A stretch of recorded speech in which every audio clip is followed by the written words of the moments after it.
The first signals came during what should have been a routine deep space scan. Dr. Sarah Chen sat up straighter in her chair at the Helios array, her eyes fixed on the anomalous readings. After 15 years of searching the stars, humanity had finally found proof they weren't alone. But unlike the movies, these signals weren't meant for Earth to find. They were military communications between ships of the Caraxian Confederation, an interstellar empire that had somehow missed detecting humanity's true technological capabilities. Their encrypted messages spoke of conquest and subjugation, categorizing Earth as a pre-spaceflight civilization, ripe for colonization. If only they knew. For the past 70 years, humanity had maintained an elaborate facade. While publicly struggling with basic rocket technology, a secret coalition of Earth's nations had been developing technologies that would make science fiction writers jealous. Quantum computing, dark matter manipulation, and consciousness-to-digital interfaces were just the beginning. Send word to the Council, Sarah instructed her AI assistant. Within minutes, the Earth Defense Council convened in their underground chamber beneath the Antarctic ice. Representatives from every major nation gathered around a holographic display showing the approaching Caraxian fleet. They'll be within our sensor range in 6 days, Admiral James Rodriguez reported, his weathered face illuminated by the blue glow of the hologram. Their ships are impressive by conventional standards, but nothing compared to what we've achieved. Dr. Yuki Tanaka, head of the Technological Advancement Division, pulled up schematics of Earth's hidden defenses. The quantum field generators are ready. We can reveal them at any time. The Council's leader, Director Helena Walsh, stood slowly. At 78, she had dedicated her life to preparing humanity for this moment. We've spent generations building our strength in secret, knowing this day would come. The Caraxians believe they're finding a primitive species they can easily conquer. Instead, they're about to learn why humanity chose to hide its power. The next 6 days were a flurry of controlled activity. While the public remained unaware, Earth's hidden fleet emerged from its quantum pocket dimensions. Orbital defense platforms shed their holographic camouflage.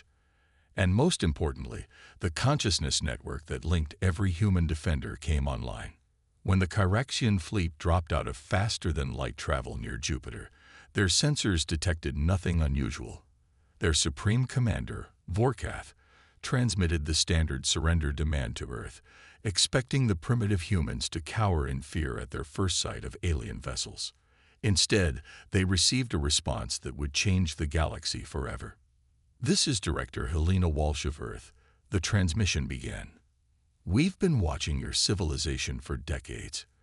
We've monitored your conquest of peaceful worlds, your exploitation of developing species, and your corruption of natural development. We gave you every chance to prove you could be better. You failed." Vorkath's mandibles clicked in confusion as his sensors suddenly came alive with readings that shouldn't have been possible. Massive ships emerged from seemingly empty space. Energy signatures beyond anything his civilization could produce appeared around Earth. "Impossible," he chittered. "Their civilization is barely at level 2. "We chose to appear weak," Helena continued. "We chose to watch and wait, building our strength while you showed us exactly who you were. Now we choose to stop you." The first shot wasn't fired by either side. Instead, Earth activated its quantum field generators. In an instant, the Caraxian fleet's faster-than-light drives simply ceased to exist, their quantum structures elegantly disassembled at a subatomic level. The mighty Conquest fleet found itself stranded in space, their most advanced technology rendered useless by human ingenuity. "Your ships will be escorted to Earth for diplomatic discussions," Helena informed the stunned commander. "Your crew will be treated with respect, something you should learn to show others. And then we're going to have a long conversation about the other civilizations you've been terrorizing." As Earth's ships moved to secure the Caraxian fleet, Sarah Chen watched from her observatory with a smile. Humanity had revealed itself at last, but this was just the beginning. The galaxy was full of species suffering under Caraxian rule, and Earth had plans for them too. The age of hiding was over. The age of liberation was about to begin. The Kyrexian database proved to be a treasure trove of information about subjugated species across the galaxy.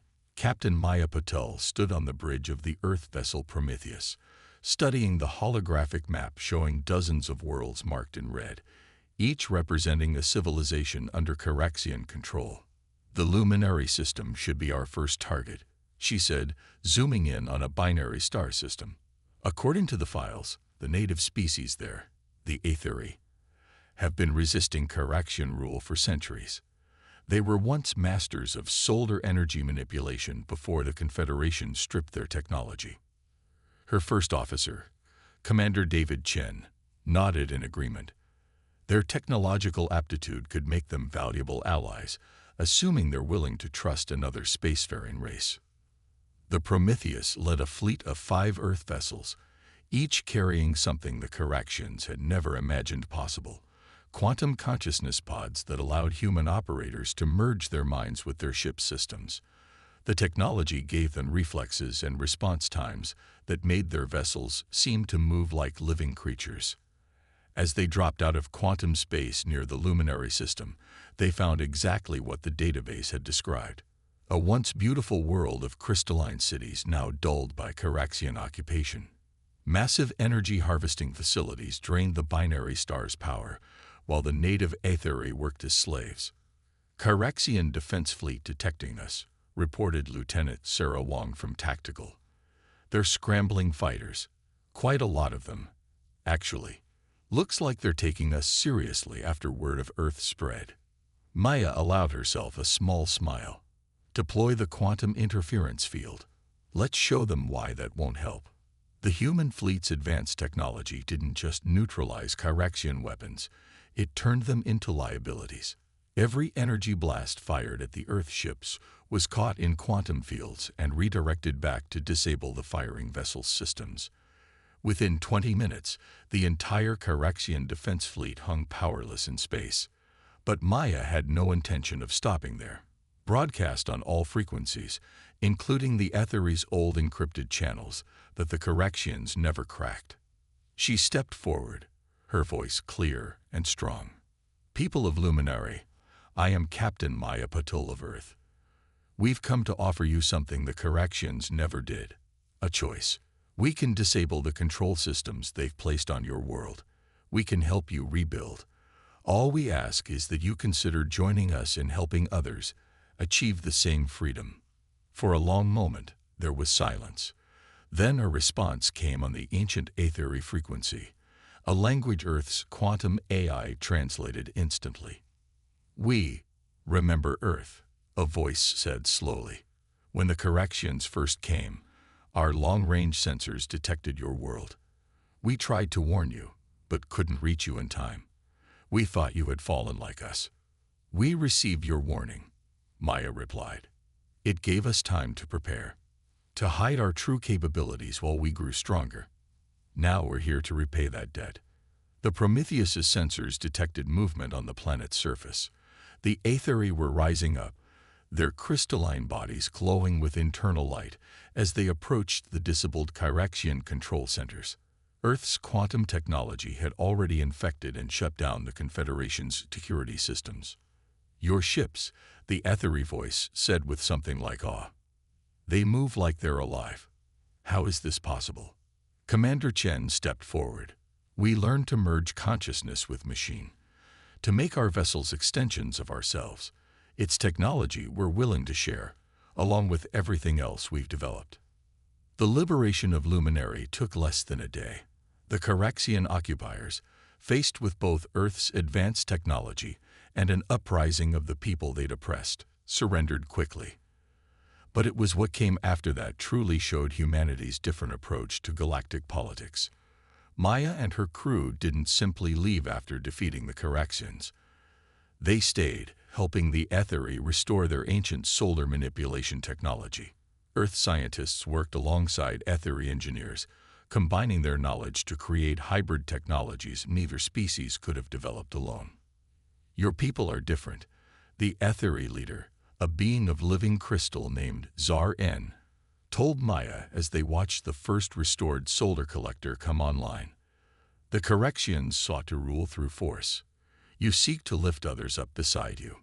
Humanity learned long ago that true strength comes from cooperation, not domination, Maya replied. Every species has unique gifts to offer. The Corrections tried to suppress that diversity. We want to celebrate it. As the Prometheus prepared to leave Luminary, their sensors detected dozens of quantum communication signals spreading across nearby systems. Other subjugated species had heard about Earth's victory, about the liberation of the Aetheri. They were reaching out, asking for help, offering their own unique knowledge and capabilities to the growing alliance. Maya looked at her crew, seeing the same determination in their eyes that she felt.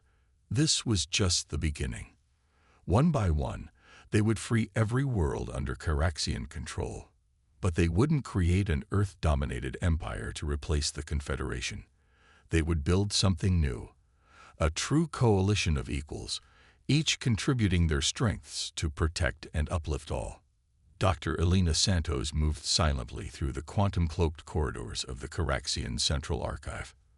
The massive data repository floated in deep space, far from any star system, a testament to the Confederation's paranoia about keeping their secrets hidden.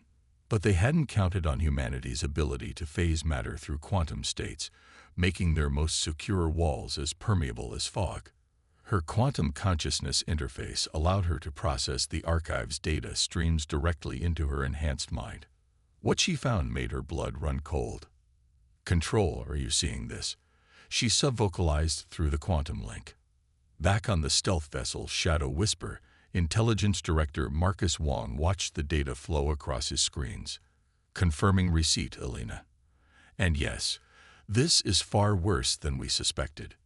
The Caraxian Confederation hadn't just been conquering and subjugating species, they had been systematically destroying civilizations that showed signs of developing quantum technology. Their scientists had recognized that mastery of quantum mechanics was the key to surpassing their power, and they'd spent millennia ensuring no species got that chance. Until Earth.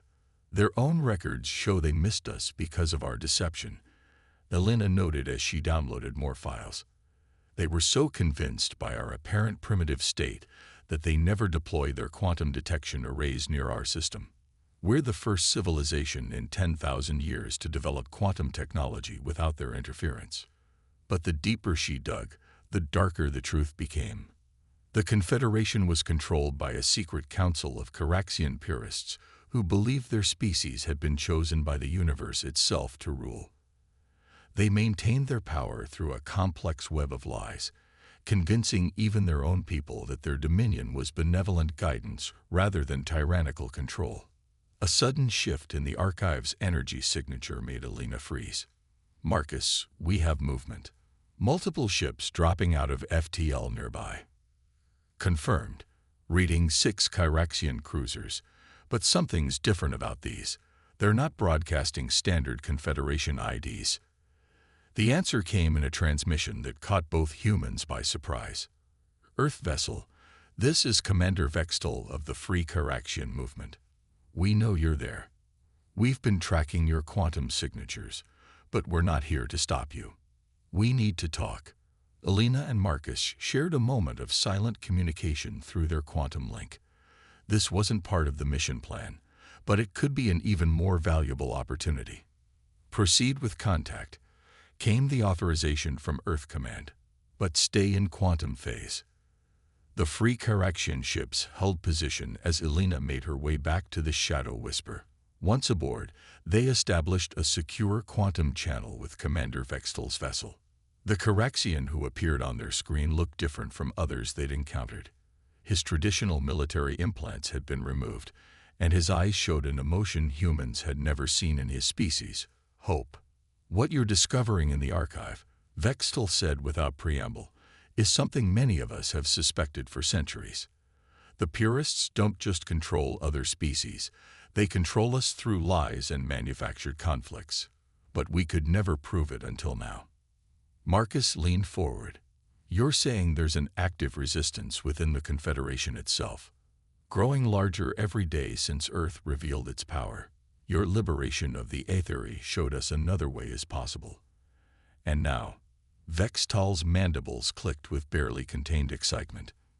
Now you have proof of the purists' lies. Proof that could shatter their control over our people.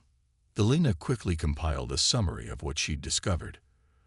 The purists have been deliberately sabotaging their own people's technological development, keeping them dependent on centrally controlled systems. They've been staging false attacks to justify their military expansion. And they've been hiding the true history of the galaxy. We need this information made public, Vextal said. Not just to other species, but to every Kyraxian citizen. The purists control our media, our education, our communication networks. But they don't understand quantum technology like you do. Marcus smiled slowly. And quantum signals can't be blocked by their conventional systems. What followed was the largest information dissemination campaign in galactic history. Earth's quantum network, combined with the Free Correction's knowledge of Confederation systems, allowed them to bypass every censorship measure the purists had established. Across thousands of worlds, beings of all species watched in shock as the truth was revealed. The purists' carefully constructed narrative of benevolent guidance crumbled in the face of undeniable evidence of their crimes. And in that moment of revelation, the real revolution began. It wasn't just the subjugated species rising up now. It was the Kyraxian people themselves, realizing they too had been prisoners of the purists' lies. As Elena and Marcus watched the reports flood in of Kyraxian military units turning against the purists, of ancient alliance networks reactivating, of species reaching out to each other in solidarity, they knew the galaxy would never be the same. The truth hadn't just been unveiled. It had become a weapon more powerful than any quantum technology. A weapon that would shatter the foundations of the Confederation and pave the way for something entirely new. The command center of Earth's new galactic headquarters on Nexus Station hummed with activity.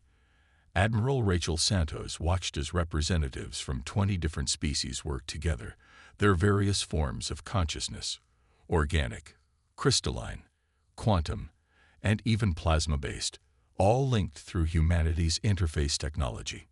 The purists are consolidating their forces around the core worlds, reported Till, a free Kyraxian tactical officer. His holographic form flickered to side displays, showing troop movements. They're abandoning outer systems, trying to maintain control of their most important production centers. Tsar end of the Aethery pulsed with solar energy as they added their analysis. Their quantum dampening fields are growing stronger. They're learning, adapting to our advantages. Rachel nodded, studying the complex strategic projections. Humanity's revelation of the purists' crimes had sparked a revolution, but the Confederation's inner circle wouldn't surrender their power without a fight. They still controlled nearly a third of the galaxy's industrial capacity and had begun deploying desperate measures to maintain their grip. "Show me the latest integration tests," she requested. The central hologram shifted to display their newest achievement, ships that combined the best aspects of multiple species technologies. Human quantum systems merged with Aethery solar manipulation. Free Kyraxian biomechanical interfaces enhanced by crystalline computing cores. Each species contributed their unique strengths, creating vessels more powerful than any single civilization could have designed. "The Harmony fleet is ready," announced Captain Maya Patel, who had been promoted to fleet commander after her successful liberation of multiple systems. Every ship has hybrid crews working in perfect synchronization. But it wasn't just military technology that showed the power of cooperation.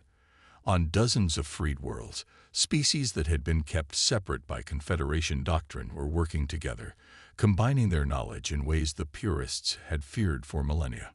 The mist dancers of the Carina Nebula, once used as simple manual laborers, were now helping develop new forms of quantum navigation. The silicon-based Lithosians, formerly confined to mining operations, had revolutionized computer architecture with their crystalline neural networks. New intelligence from the core worlds, Till announced suddenly. The purists, they're activating something called the Eternal Night Protocol. Rachel's quantum interface immediately pulled up the relevant data from their intelligence archives. What she saw made her curse softly. They're going to trigger artificial supernovas.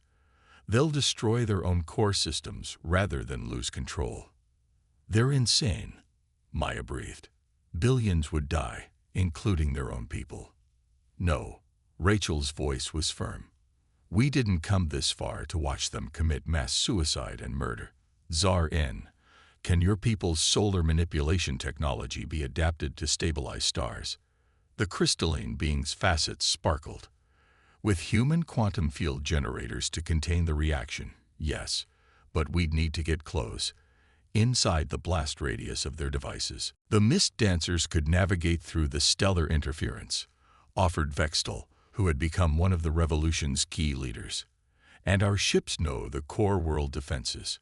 Rachel looked around the command center, seeing determination in every face, every energy pattern, every quantum signature. This was what the purists had feared most, not just the power of advanced technology, but the unstoppable force of different species working together as equals. Launch the Harmony Fleet, she ordered. All ships, all species, all technologies working as one.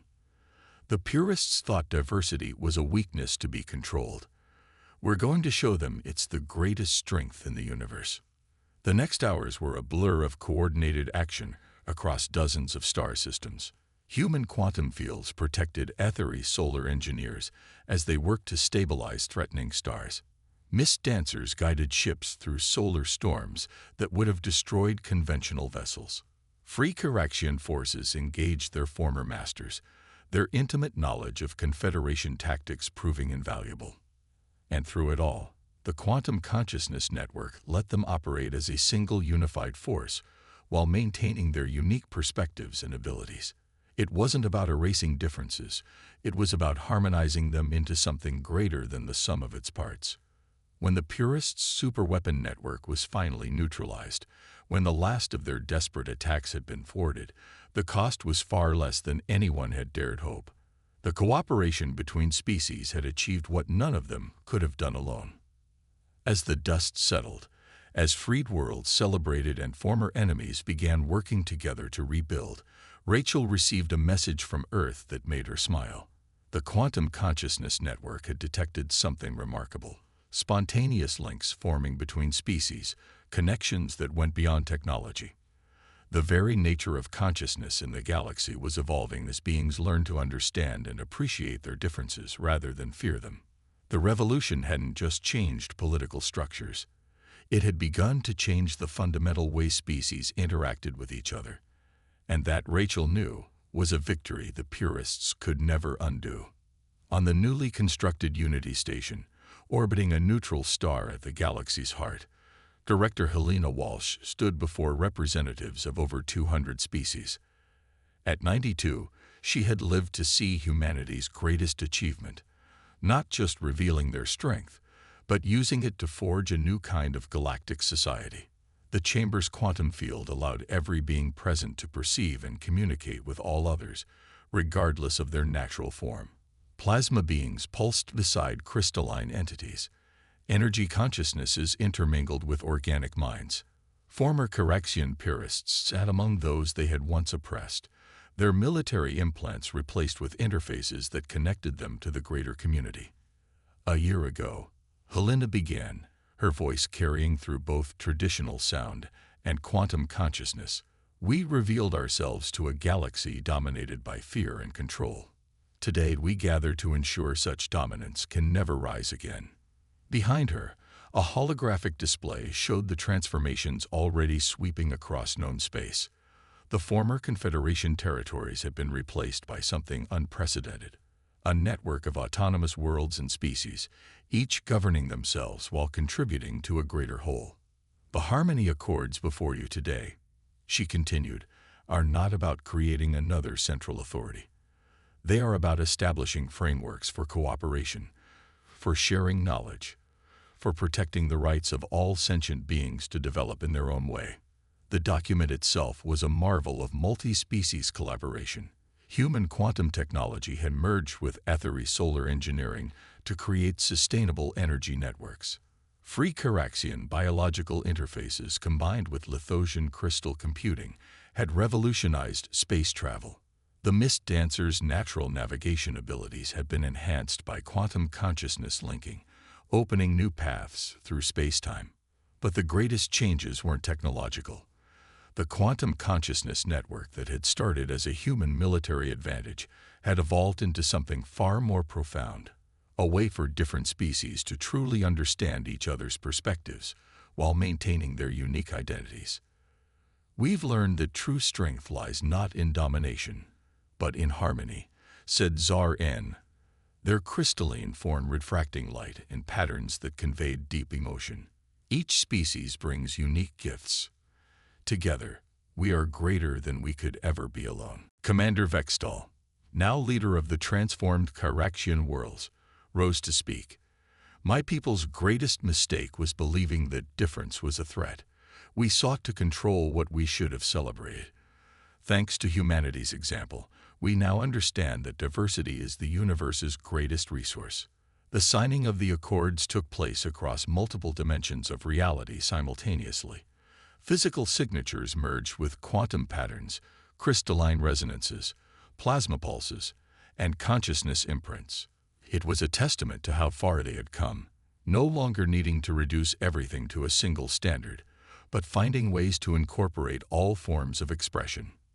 As the ceremony concluded, Dr. Sarah Chen, whose initial discovery of the Charaxian signals had started everything, approached Helena with new data. "The quantum consciousness network is showing something remarkable," she said excitedly. "The interactions between species aren't just diplomatic or technological anymore. We're seeing the emergence of entirely new forms of shared consciousness, voluntary mergers of different types of awareness, creating something we've never seen before." Helena smiled. "Evolution never stops. We didn't just change the political structure of the galaxy. We opened the door to the next stage of consciousness itself."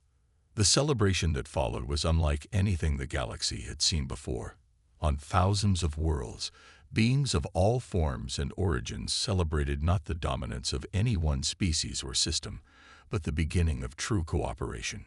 Ships of the Harmony Fleet, their hybrid crews representing dozens of species working in perfect synchronization, performed maneuvers that would have been impossible for any single civilization.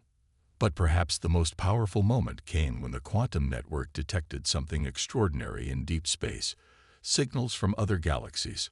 The revolution's echoes had spread faster than anyone expected, carried by quantum connections that transcended normal spacetime. Other civilizations were reaching out, inspired by what had been achieved, seeking to learn and share. As Helena looked out at the star-filled expanse, she knew that this wasn't an ending, but a beginning. Humanity had emerged from hiding to reveal its strength, but their greatest achievement wasn't in their power to defeat enemies. It was in their ability to turn enemies into allies, to transform conflict into cooperation, to show that the true path to advancement lay in celebrating differences rather than fearing them. The age of unity had dawned, and with it, possibilities that even humanity's most advanced quantum computers couldn't predict. The galaxy was alive with potential, and every species, every consciousness, every form of being had a part to play in what would come next.